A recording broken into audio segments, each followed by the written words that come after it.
otro tema también informativo a esta hora de la mañana por parte de BioBio Chile Investiga, con nuestro periodista que también diariamente viene, ¿cierto? El equipo de BioBio Investiga a Matinal Nuestra Casa para abordar el tema de precisamente Héctor Yaitul y en este caso también el tema de sus hijos. ¿Cómo estás, Nicolás Parra, para abordar este tema y muchas controversias más y también el tema de los llamados, del WhatsApp con la periodista? ¿Cómo estás? ¿Cómo estás, Nico? Hola, muchas gracias por la invitación. Gracias a ti, Nicolás, por acompañarnos y claro, este es un reportaje que ha tenido mucha circulación, producto de los mensajes que contiene el primer reportaje que es Toño Marchante puso en mi camino el nombre de los chats secretos con periodistas que sellaron la caída de Héctor Yaitul. Y claro, ¿por qué? Porque aquí se dieron a conocer una serie de WhatsApp de conversaciones de Héctor Yaitul con distintas personas, entre ellas un grupo de periodistas, pero hay una en particular que ha trascendido porque había una vinculación bastante cercana, ¿no? Más allá del trabajo de periodista investigando. Claro. Sí, bueno, lo que nosotros hicimos aquí en este artículo fue justamente exponer las pistas que hicieron que cayera Héctor Yaitul. Ese es el foco del reportaje y nosotros nos abocamos precisamente como objetivo central poner cuáles fueron las pistas que permitieron que la Fiscalía y la PDI condenaran a 23 años de cárcel al líder de la CAM. Aquí, como bien dices tú, aparecen varios WhatsApp y mensajes de Signal que fueron entregando pistas y que fueron posicionando a Héctor Yaitul en lugares y en momentos donde se estaban cometiendo delitos.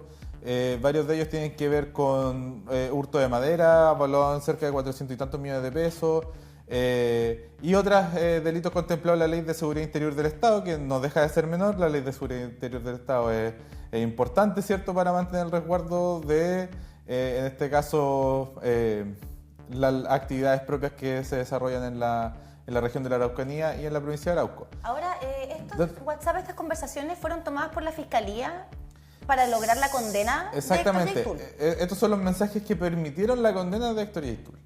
Y dentro de esto revela un poco también lo que es bien interesante, revela un poco el funcionamiento de la CAM, porque muchas veces nosotros pensamos la CAM como una gran organización, ¿cierto?, que perpetraba ataques incendiarios en la zona. Pero si uno empieza a analizar bien la información que fue expuesta en el juicio, porque todo esto es información pública, se ha querido decir de que esta es información que nosotros conseguimos a la mala, se ha querido plantear de que nosotros conseguimos esto, digamos, por tener algún negociado con alguna institución, pero aquí lo cierto es que todos estos chats fueron expuestos de manera pública en el juicio en contra del líder de la CAM. Perdón, entonces, ¿cualquier persona podría acceder a esta información? Cualquier persona podría acceder, de Alguien hecho, que nos está viendo ahora en Matinal Nuestra Casa, nosotras, cualquiera. Aquí no hay ninguna forma en la que ustedes de manera oculta, como unidad de investigación de BioBio Chile, hayan accedido a esta esto. fue una audiencia pública. Fue una audiencia pública y el que quisiera ir podría haber ido a esa audiencia. Perfecto. Y también tengo entendido que se puede hacer la solicitud de los audios de esa audiencia al tribunal que sustanció ante la cual se sustanció la causa. Entonces, eso primero también es importante decirlo. Sí. Bueno, dentro de estos chats, ¿cierto?, venían conversaciones con los hijos, que era lo que le estaba comentando, que la CAM se piensa como una gran orgánica, ¿cierto?, bastante amplia, pero si uno empieza a ver los llamados lo hacía Héctor Yaitul y quienes terminaban concretando los ataques finalmente eran sus propios hijos. Recordemos de que Ernesto, que es el hijo mayor, ¿cierto?, que es el que tenía un rol más preponderante dentro de la orgánica, está esperando un segundo juicio, ¿cierto?, porque el primero se anuló, pero está en un proceso judicial para ver si es que él participó o no de un ataque en Los Ángeles. Pelentaro, la Fiscalía está pidiendo más de 70 años. Sí, 70 más de 70 años. Entonces, uno empieza a ver y se empieza a topar con que efectivamente Héctor Yaitul era la figura más prominente y su hijo eran los que seguían en esa línea de mando y después las personas con las que perpetraban ataques, pero era una orgánica más bien pequeña. Y aquí en estos mensajes eran puras cosas que ellos tenían que hacer, órdenes, digamos. ¿Qué decían Claro, estos mensajes? por ejemplo, claramente? era a Pelentaro, que era el menor, le decía anda a buscar un fusil, ¿cierto? Unos temitas, le decía a Santiago, por ejemplo, y ahí él hacía los vínculos y él mandaba, ¿cierto?, a su hijo a las tareas que eran más delicadas, al acarreo de armas, ¿cierto?, al acarreo de personal.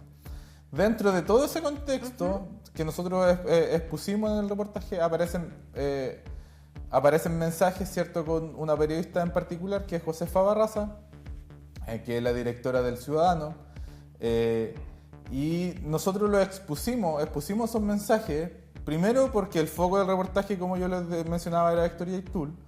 El foco es una audiencia pública, de hecho el nombre de Josefa Barraza aparece mencionado en numerosas ocasiones en la sentencia. Y segundo, lo que también hemos recibido bastante, digamos, no sé si críticas, pero sí bastante amenazas. Derechamente hemos recibido amenazas de personas que sintieron de que este reportaje era machista porque justamente exponíamos los mensajes de una periodista y también se estaba acusando, ¿cierto?, en contra de nosotros que nosotros habíamos vulnerado el secreto profesional de una periodista. Nosotros expusimos estos mensajes, estos WhatsApp, precisamente porque aquí nosotros vimos de que la relación que existía entre la periodista y que existía con Héctor Yaitul no tenía nada de profesional. De hecho, ella comenta en uno de los mensajes, le dice: yo no estoy hablando con el líder de la CAM, yo estoy hablando con Héctor. Sí. Entonces eso es un acercamiento que no tiene que ver en el plano cierto, profesional, sino que más bien en el plano personal. Ahora, para ser justos, además, no es la única periodista con la que habló, ni es la única conversación con periodistas de otros medios que se publicó en este juicio. Hay un periodista, estaba tratando de buscar el nombre porque es un poquito complicado, es un apellido... Boris van der Speck, sí. Gracias. Y acá además lo que se mencionaba es que había un pago de por medio. Había una transferencia bancaria. Después salió a aclarar de que a juicio de él había sido por la compra de unos libros. Bueno, también aparece mencionada Mónica González, ¿cierto? Aparece mencionado a la pasada también que fue un reportaje que publicó otro medio de una periodista de la delegación presidencial también. De la Araucanía. De la Araucanía, de la Nicolás. No es la única comunicación ni que se llevó al juicio, ni tampoco que ustedes recogieron en el reportaje. Pero sí las más profusas y las que sirvieron de manera más clara, ¿cierto?, para poder posicionar a Héctor Yaitul en lugares y en momentos en que se estaban cometiendo delitos, con ella. Era justamente con Josefa Barraza. ¿Por qué? ¿Qué le decía Héctor Yaitul a Josefa Barraza que le permitió a la justicia determinar que eso era constitutivo de delito? Bueno, lo primero hace alusión, ¿cierto?, con fotografía. O sea, él enviaba fotografía en lugares donde se estaban robando madera, donde había usurpación violenta de predios, ¿cierto? Eso primero, las fotografías fueron fundamentales porque también se veía a Yaitul con armas, ¿cierto? Sí. Con fusiles, con escopetas. Se le veía a rostro descubierto, pero también se le veía a rostro cubierto, ¿cierto?, encapuchado. Ahora, entiendo que incluso uno de los fusiles con los que aparecen las fotografías sería el que su hijo Pelentaro fue a buscar. Sería el mismo, exactamente. Sería el mismo fusil. Coincide todo, claro. Y sería el mismo fusil que después le ordena a Ernesto llevar a un ataque que se perpetró en la región de Los Ríos, ¿cierto? Ahí estamos viendo las imágenes. Estas entonces son fotos que Héctor Yaitul le mandaba vía WhatsApp a Josefa Barraza, periodista. O Signal, dependiendo... Pero a través de una aplicación, exactamente. ¿cierto? A Josefa Barraza, periodista de El Ciudadano. Exactamente. Ya, en el contexto de qué él le mandaba estas fotos. En el contexto de conversaciones... Como mira, hoy día ando aquí. Por ejemplo, la primera foto que se ve ahí, él le comenta, empieza a hablar de su almuerzo, por ejemplo. Hoy día almuerzo una cazuela de cerdo. También le dice así que estoy con tuto, porque estoy con la cara, con la pura cara tuto, porque me tocó el resguardo hoy día de la faena, ¿cierto? Había un contacto entonces permanente. Había un contacto permanente. Este tipo de conversación, de comida y exactamente lo que plantea la periodista cuando nosotros la consultamos fue de que estas conversaciones se dan en el marco de una investigación periodística, pero el tenor de las conversaciones no era periodístico y segundo, como yo les decía, ella le decía: yo hablo con Héctor Yaitul, no hablo con el líder de la CAM. Claro.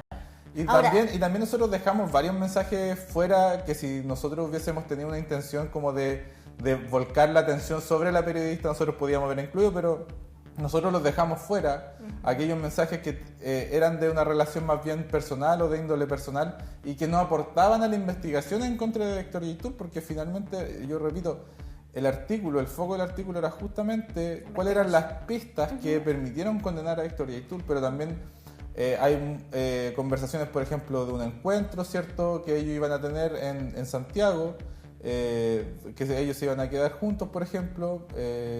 Nosotros eso lo dejamos fuera. Se iban a encontrar para quedarse juntos. Claro, porque... Para quedarse juntos en una casa, en eso un no departamento. Eso no queda claro en los mensajes, pero ella le dice, Héctor, yo no me puedo quedar hoy día contigo porque tengo que cuidar a una amiga, por ejemplo. Eso decidimos dejarlo fuera porque no era relevante, ¿cierto?, para la investigación periodística y para la investigación que lleva a Fiscalía. Ahora, me gustaría preguntarte, también Nico... posterior a eso, también hay otros mensajes donde se cobran sentimientos unos con otros y eso también fue expuesto dentro del juicio, pero que nosotros también decidimos dejar fuera porque no apuntaba, ¿cierto?, a la investigación. Ahora, ha trascendido también, esto ha sido muy viralizado en Twitter, ¿cierto?, en las redes sociales en general, bueno, o X en realidad, pero hay quienes han compartido imágenes de conversaciones o pantallazos de conversaciones y te pregunto, ¿habían fotografías que la periodista le enviara a Héctor Yaitul? No, eso no existe. No existe, es Eso no falso. existe, es falso. Ya. Y de hecho eso también es bueno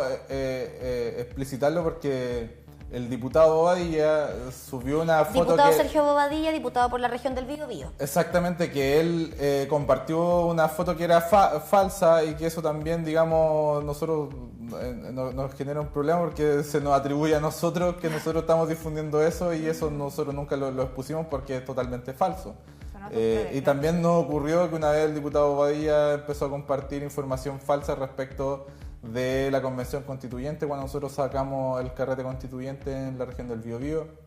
Y mucha gente, de hecho la antigua presidenta la expresidenta de la convención hasta el día de hoy no habla con nosotros, digamos, porque ella piensa de que nosotros dijimos que ella se estaba bañando desnuda en la piscina del hotel cuando eso fue algo que dijo el diputado Bobadilla, digamos, basado en una fake news, digamos. Ya, entonces para aclarar, la información que circula en redes sociales que compartió el diputado Bobadilla en sus plataformas personales no es parte de este reportaje porque tú nos estás diciendo, Nico, que es totalmente falso. Nosotros también condenamos esa actitud que ha tenido permanentemente el diputado Bobadilla de compartir información que no es real y eso también genera un ambiente súper tóxico en redes sociales y también lo convierte en ataques personales finalmente a Josefa Barraza, que nosotros en ningún momento hicimos un ataque personal. Claro. y nosotros no nos interesa caer en esas descalificaciones personales que sí está fomentando un diputado de la República que debería él también hacerse cargo de esas situaciones o el Congreso también hacerse cargo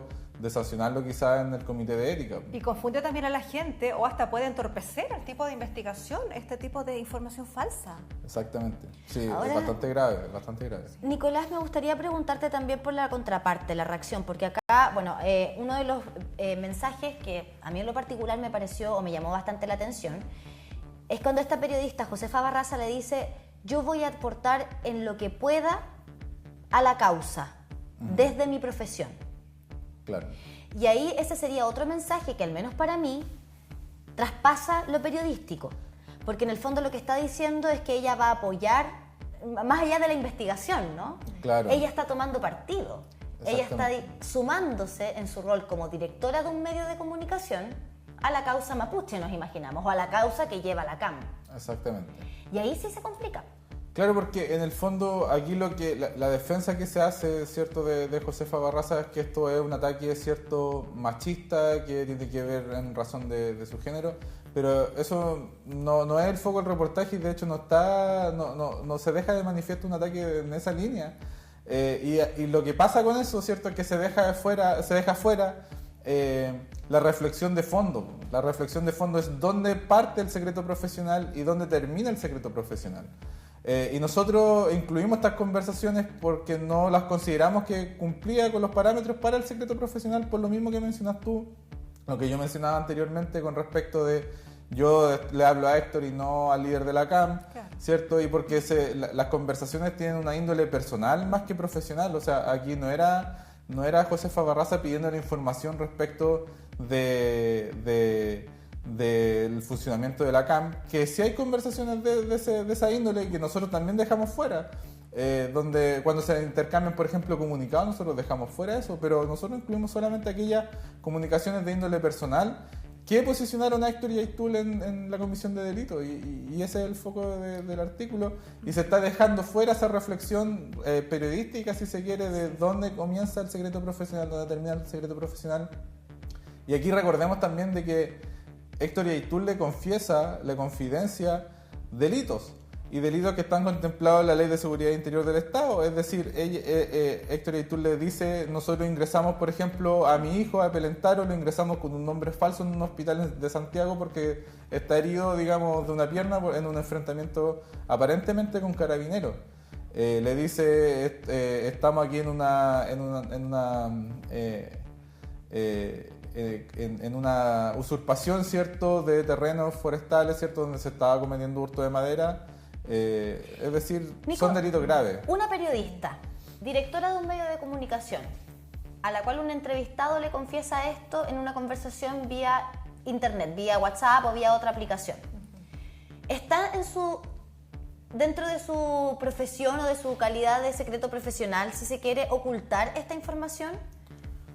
Ocultar que se le está... Es que yo creo que esa es la reflexión que deberíamos estar haciendo y no si es que es un ataque machista o no. Yo creo que esa es la reflexión justamente que se debería hacer. Nosotros consideramos que esto no está amparado bajo el secreto profesional justamente porque son conversaciones de índole personal. Perdón, porque cuando ustedes hacen sus investigaciones en la unidad investigativa de biobiochile.cl y también sacan a la luz delitos que se han cometido, hacen precisamente eso. Reportean, encuentran los delitos que se han cometido y luego los transforman en reportajes que salen a la luz pública. Efectivamente. Si ustedes reportearan, se encontraran con delitos que se están cometiendo y no los publicaran ni tampoco los denunciaran, ahí podríamos estar en cuestionamiento de la ética periodística, ¿no? La ética laboral. Porque ¿qué pasa si es que en una conversación yo me encuentro con que hay una fuente, que el tratamiento de fuente aquí ya dijimos que está un poco en duda, pero sí. Supongamos que una fuente mía me confiesa de que cometió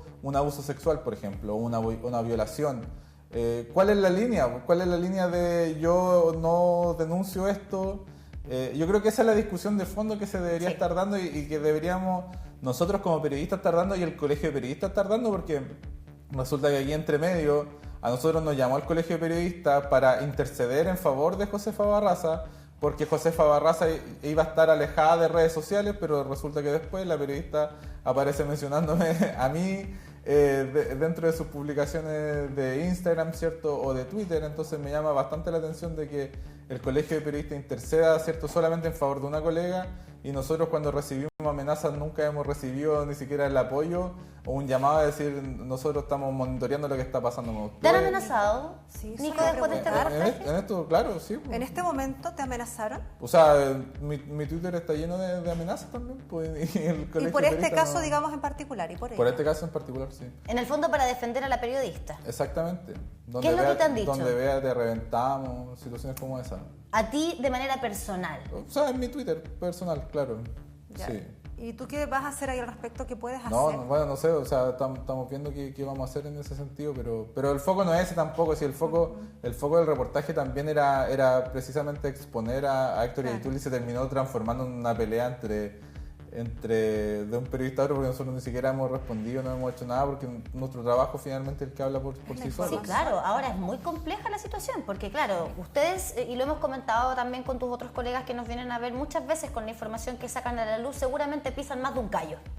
Efectivamente. ¿No? Molestan a más de alguna persona con información que querían que se mantuviera oculta. Ahora estamos hablando de colegas, la directora de un medio de comunicación, que uno podría desprender, entiende también en el contexto en el que nos encontramos y en el idioma en el que estamos hablando, ¿cierto? Que es periodismo. De parte de ella particularmente, ¿has recibido amenazas o solamente la difusión de tu nombre y de tus redes sociales personales? Es la difusión de mi Twitter y la difusión de mi nombre también en Instagram. De hecho, la coordinadora feminista del 8M nos calificó a nosotros como que habíamos publicado una fake news, cuando en realidad todo lo que está ahí está chequeado, digamos. Y ella comenta también en una publicación así como no olvidar que el nombre del periodista es Nicolás Parra, director de la Unidad de Investigación. Y siempre culpándote por un tema como de machismo, digamos, en este tema. Claro, de un ataque de género cuando, insisto, yo creo que la discusión que nosotros deberíamos estar teniendo aquí es dónde aplica el secreto profesional, qué es lo que es una fuente finalmente, si una fuente es podemos traspasar, qué límites podemos traspasar con esa fuente.